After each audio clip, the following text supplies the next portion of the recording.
Welcome guys Mudassar Islam to YouTube channel. और सरमा बशर का एक और शागिर्द है, न्यू है, आज ही जो है ज्वाइन किया है। और हम क्लास पहलू के आपस में जैसे कि प्रैक्टिकल रहता है। और सरमा बशर के इस शागिर्द का नाम जो है वो नुमान साहब हैं, नन्हा मुन्ना शागिर्द। और आप देख सकते हैं स्क्रीन पे कि काफ़ी जोश है, पुरजोश है। और आज इसके साथ मेरा जो प्रैक्टिकल होगा वो है, आज के इस प्रैक्टिकल में ज़र से बात है कि हम क्लास फेलो जो है आपस में एक दूसरे को सिखाएंगे। योगेब साहब भी हम बीच में ज्वाइन करेंगे, और नुमान साहब भी, और मैं अब्दुल बासित जो है वो भी ज्वाइन करूँगा। और इसमें सबसे पहले हेड शेप में सबसे पहले यही होता है कि सर के बालों को जो है वो नरम किया जाता है। तो नुमान साहब जैसे कि पुरजोश हैं, और इस ज़रा पानी शॉवर दीजिएगा, बाल खुशक हो रहे हैं। तो जो है ना नुमान साहब पहले बालों को बिल्कुल जो है ना वो गीला करने के बाद, जैसे कि पहले मसाज कर रहे थे या फिर बालों को अच्छे से जो है वो मालिश कर रहे थे, सर को मालिश कर रहे थे। इसका मकसद यही था कि बालों को अच्छे से नरम किया जा सके, जिल्द जो है सर की उसको अच्छे से नरम किया जा सके। और जैसे जैसे हमने नुमान साहब, जैसे कि आज पहला दिन है और सर मुबशर ने भी हमें इंस्ट्रक्शन दी है, तो उस हिसाब से जो है आज हम कर रहे हैं। और जैसे कि हेड शेप में जो बेसिक जो स्टेप होता है बालों को नरम करने का, वो पहला ये वाला स्टेप है। उसके बाद मज़ीद जो बालों की गंदगी है या जिल्द में जो गंदगी है उसको साफ़ करने के लिए हम जो है वो शैम्पू का इस्तेमाल करेंगे। ये स्टेप नंबर 2 है। उसके बाद फिर शेविंग जो फॉर्म है उसको भी हम जो है वो सर पे इस्तेमाल करेंगे, ताकि इजीली बाल जो है वो रिमूव हो सके। मज़ीद जो है वो बालों को रिमूव करने के दौरान जो है वो अक्सर उस तरह चलाते हैं जो खिंचाव पड़ता है, उस तरह से स्किन पे वो ना हो। इसलिए शेविंग फॉर्म जो कि स्टेप नंबर 3 है वो हम हेड पे अप्लाई करेंगे। और उसके बाद फिर बाकी जो स्टेप्स हैं आप जानते हैं। रिमूविंग के दौरान क्या क्या हमने चीज़ें फॉलो करनी है। अगर आपने साबका वीडियोस देखी हैं हेड शेप की सर मुबशर की, तो उसमें आपको ऑलरेडी आइडिया हो गया होगा कि हमने इसको सर के जो है ना वो टोटल 6 पोर्शंस में हम डिवाइड करेंगे। ठीक है, 6 प्रोफाइल बनाएंगे, फर्स्ट, सेकंड, थर्ड, ठीक है, फोर्थ, 5 और 6। ठीक है, सॉरी मैं कैमरा थोड़ा सा मैं फिर दोबारा दूर करके बता दूं। ये फर्स्ट, ठीक है, और ये सेकंड, और ये थर्ड, ठीक है, फिर फोर्थ, और ये जो 5 है, और फिर 6 फ्रंट वाला। ठीक है, तो ये टोटल 6 प्रोफाइल्स होंगी, 6 सेक्शंस होंगे। उस तरह को इस्तेमाल करने का जो तरीक़ेकार वो इसी तरह ही है। और आपकी अपनी मर्ज़ी है कि आप सबसे पहले किस सेक्शन से स्टार्ट करते हैं। अमूमन जो है वो सर मुबशर जो है वो बैक वाले जो सेक्शन होता है या प्रोफाइल होती है, वहाँ से जो है वो बालों को रिमूव करना स्टार्ट करते हैं। तो अब शैम्पू अप्लाई किया जाएगा, उसके बाद फिर जो है वो फोम जो है वो स्किन पर लगाया जाएगा।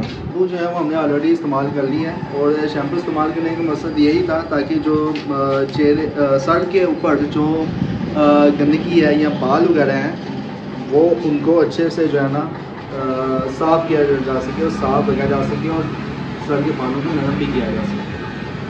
तो नुमान साहब आप इधर आगे साथ ही हैं, ठीक है। ये आज जो है इनका पहला दिन है, और इसके साथ मेरा प्रैक्टिकल है। और योगेब साहब जो कैमरा मैन है, और अक्सर उनके साथ भी मेरा प्रैक्टिकल होता है। तो इस प्रैक्टिकल के साथ साथ यही मकसद होता है आपस में स्टूडेंट्स का कि एक दूसरे को जहाँ पे कमी है ना वो बताई जा सके। अब जो है इस वक्त सर मुबशर जो है वो इस वक्त कटिंग में मसरूफ़ है, और हमारे जो सीनियर है मतलब कि सीनियर क्लास में वो योगेब साहब है। तो जहाँ पे मिस्टेक होगी तो camera as a camera recording के दौरान हमें वो मिस्टेक भी बता देंगे। ठीक है, तो जैसे कि आप देख सकते हैं कि मैं उस पर प्रॉपरली जो है वो फॉर्म अप्लाई कर रहा हूँ। और फॉर्म को अप्लाई करने का मकसद यही होता है कि अच्छे से जो है ना मज़ीद जो कमियां थी वो दूर हो सके। और बिफोर आप देख सकते हैं फॉर्म अच्छे से अप्लाई कर लिया है। अब उस तरह की तरफ आ जाते हैं, तो उस तरह को अच्छे से मैं वॉश कर लूँगा। ऑलरेडी ब्लेड निकाल दिया हुआ था, लेकिन मैं फिर भी एहतियातन से वॉश करूँगा।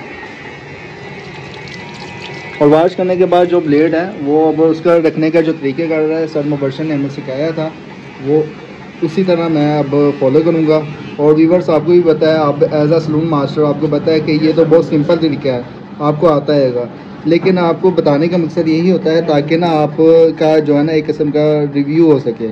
अभी देखें अक्सर क्या होता है कि उसका इस्तेमाल करते हैं, हम इस फिंगर का इस्तेमाल करते हैं। आप देखें कि उस तरह ऑलरेडी सेंसिटिव है, तो इस लिहाजा इसलिए आप अंगूठे का जो नाखून है ना उससे लेवल कर लिया करें।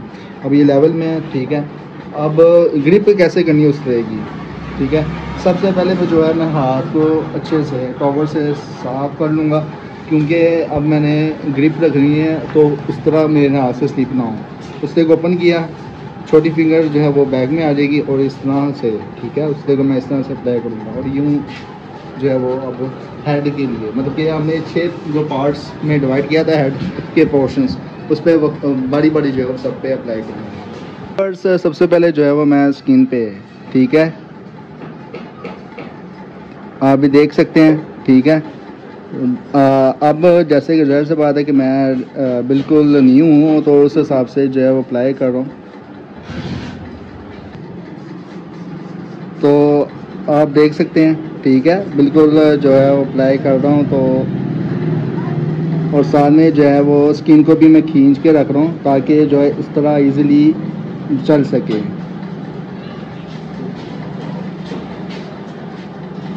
और ये साफ़ करने के लिए मैं इसे मतलब कि इसका भी इस्तेमाल कर सकता हूँ, ठीक है।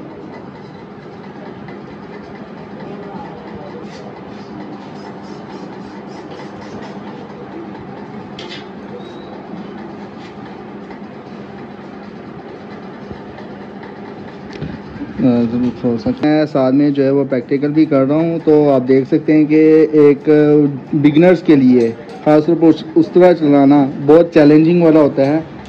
और आप देख लें कि साथ साथ कहाँ पे बाल छूट रहे हैं एक बिगनर के लिए।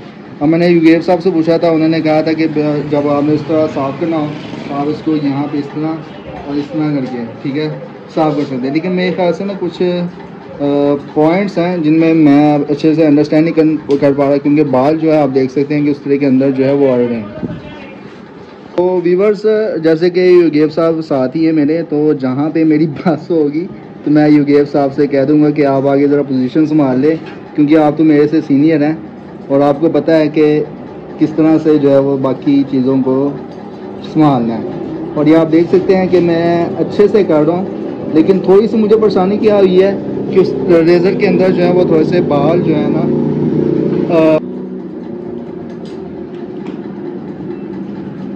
ओके। तो व्यूअर से ये बीच बीच में जो बाल हैं ये युगेव साहब जो है ना वो क्लियर कर देंगे। अब जो सेकंड पोर्शन है इसको मैं अब जो है वो इसकी तरफ आ रहा हूँ। तो मैं यहाँ से जो है वो चलता हूँ। तो ये देख लें कि बड़े बड़े जो बाल हैं वो तो उतर रहे हैं।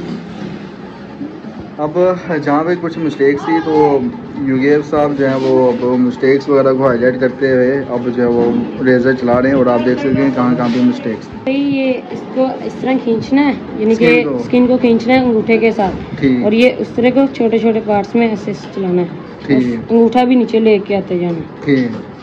तो व्यूअर्स आप देख सकते हैं शायद मेरी यही मिस्टेक थी जिसकी वजह से जो थे वो बाल भी उस तरह के अंदर लग रहे थे, बाल के साथ जो है वो बाल भी फंस रहे थे उस तरह के अंदर।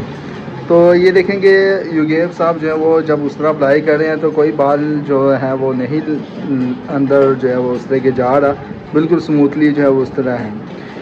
और अच्छा, इसमें एक चीज़ मैं एज अ बिगिनर के तौर पे मैं एक चीज़ बताऊं जो मुझे फेस करनी पड़ी है, वो ये कि बालों पे अब एक होता है स्मूथली, मतलब कि आप स्किन को पकड़ के जो हल्के फुल्के बाल हैं उनको रिमूव करते हैं, लेकिन आपको पता कि ये वाज़ेह स्किन है और स्किन के ऊपर बाल भी काफ़ी ज़्यादा हैं। तो उस तरह का जो प्रेशर है और प्रेशर कितना होना चाहिए स्किन पे जिससे जो है वो बाल इजीली रिमूव हो और स्किन उस तरह के अंदर बालों का जो है वो ना आए, वो चीज़ को अंडरस्टैंड करना थोड़ी सी मेरे लिए ना डिफ़िकल्ट हो रहा था।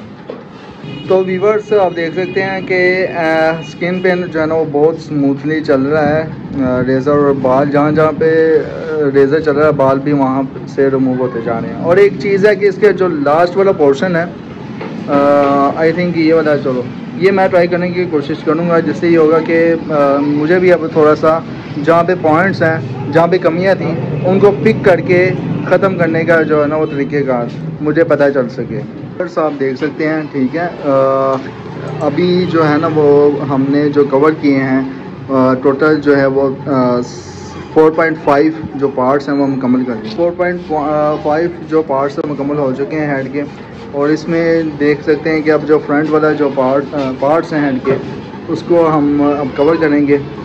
और बिल्कुल अच्छा, आप कितने मिनट पे हेड शेव करते हैं as a hair salon master या बार्बर्स? कमेंट्स में लाजमी बताएं। अगर आप वाकई हेड शेव करते हैं, कमेंट्स में लाजमी बताना है आप 5 मिनट में करते हैं, 4 मिनट में करते हैं, ताकि हमें आइडिया हो सके कि जो है ना वो एक रिकॉर्ड है आपके पास, ठीक है, हेड शेव करने का। और अगर आप सीनियर हैं तो ये भी बताना, और अगर आपका एक्सपीरियंस है और आप 2 मिनट में, 3 मिनट में या 5 मिनट में, जितने मिनट पे भी करते हैं, तो साथ में हमें एक्सपीरियंस भी बताना है कि मुझे इतना एक्सपीरियंस हो गया है एज अ सलून मास्टर या बार्बर्स परफॉर्म करते हैं। तो व्यूवर्स, ख़ास तौर पे हेयर सलून मास्टर्स या बार्बर्स, तो आपने ये भी साथ में बताना है कि टक वगैरह भी आपसे लगते हैं कि नहीं लगते। अब जाहिर सी बात है कि कुछ सर की बनावट ऐसी होती है या खुश्की ऐसी होती है कि कुछ चीज़ों को कवर करना थोड़ा सा डिफ़िकल्ट हो जाता है। कवर करने के दौरान ही हल्का सा जो है वो कट वगैरह लग जाता है, या बाल जाहिर सी बात है जब खिंचाव आता है उसके के साथ खिंचाव की वजह से भी समटाइम टक वगैरह लग जाता है। तो व्यूवर्स आपने ये भी बताना है, ठीक है। मैं ज़ूम इन कर लूँ जैसे कि बहुत अच्छे और सही अंदाज में जो है ना वो, क्योंकि अब साहब उस तरह वगैरह लगा रहे हैं और मेरे से सीनियर भी हैं, और देखें कि कट वगैरह अक्सर जो है ना वो बिगनर्स के लिए बहुत ही प्रॉब्लम्स क्रिएट कर लेते हैं। व्यूअर्स, अभी ये जो हेड का जो टॉप वाला जो पार्ट है, इसको कवर करते हैं अक्सर डिफ़िकल्टी होती है ख़ास तौर पे बिगनर्स को। तो सर के जो हेड वाला जो पार्ट है ना, इसको कवर करना थोड़ा सा डिफ़िकल्ट होता है। क्यों? क्योंकि इसमें अक्सर जो है वो कवर करते हैं, मतलब कि किस तरह से बालों को रिमूव करना है, ये जो है ना ये स्टेप ये लास्ट में अगर कर लें तो बेनिफिशियल है, लेकिन ज़ाहिर सी बात है कि बैक से होते हैं, हमें फ्रंट की तरफ जाना होता है। तो इसमें ज़ाहिर सी बात है कि अक्सर क्या होता है कि लोग आगे से पीछे की तरफ आने की कोशिश करते हैं, उसमें क्या होता है कि कट्स वगैरह लग सकते हैं। तो व्यूअर्स ये देख लें, अक्सर क्या होता है कि जिनकी बाल की मतलब कि जो हेड होता है ना बहुत ज़्यादा मतलब कि खुश्की होती है बालों में या फिर स्किन में खुश्की होती है, उनमें काफ़ी देर जो है ना वो तर्ड करने के बावजूद जो है वो मुकम्मल स्किन सॉफ्ट नहीं हो पाती। तो इस वजह से क्या होता है कि अक्सर कट्स वगैरह जो है वो लग जाते हैं सर में। तो उसके लिए बेहतरीन हाल यही होता है कि आप जब आपको पता है कि आपने हजामत करानी है, सर की हेड शेव करानी है, तो एक दिन पहले जो वो तेल लगाने के बाद, ठीक है, उससे अगले दिन मुकम्मल जो है वो मतलब कि नहा कर तेल की जो लेयर्स है उसको ना मुकम्मल किया जा सके। उसके बाद फिर आप जो है वो शैम्पू और ये बाकी जो प्रोसीजर थे इन द स्टार्टिंग जो बताए थे ये अप्लाई कर लें। और आपको पता है कि ये अक्सर जो है वो न्यू जो बिगिनर्स होते हैं ना वो मिस्टेक कर लेते हैं कि माथे तक, ठीक है ना, यहाँ पे भी रेज़र अप्लाई कर लेते हैं, तो ये चीज़ नहीं होनी चाहिए। इसके लिए ज़्यादातर जो है ना चीन इस्तेमाल करें, और यहाँ से कान की जो लो है सेंटर और इससे नीचे जो है वो भी रेज़र नीचे लेके ना आए। उसका ये होता है स्टेप बेनिफिशियल ये होता है कि ज़ाहिर सी बात है कि ये बच्चों के लिए तो जो है ना वो ये नीचे रेज़र इस्तेमाल करेंगे तो ज़ाहिर सी बात है बाल आ सकते हैं, वक्त से पहले नुकसान हो सकता है। इसलिए जो है ना वो कान की सेंट्रल लेयर से ऊपर जो है वो बालों को रिमूव किया जाए।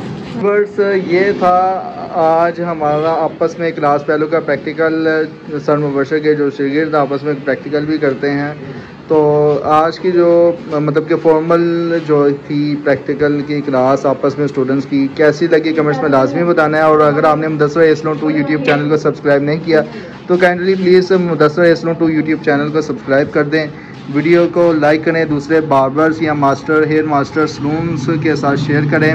मिलते हैं ऐसी न्यू वीडियोस में। Till then thank you so much. अल्लाह हाफिज़।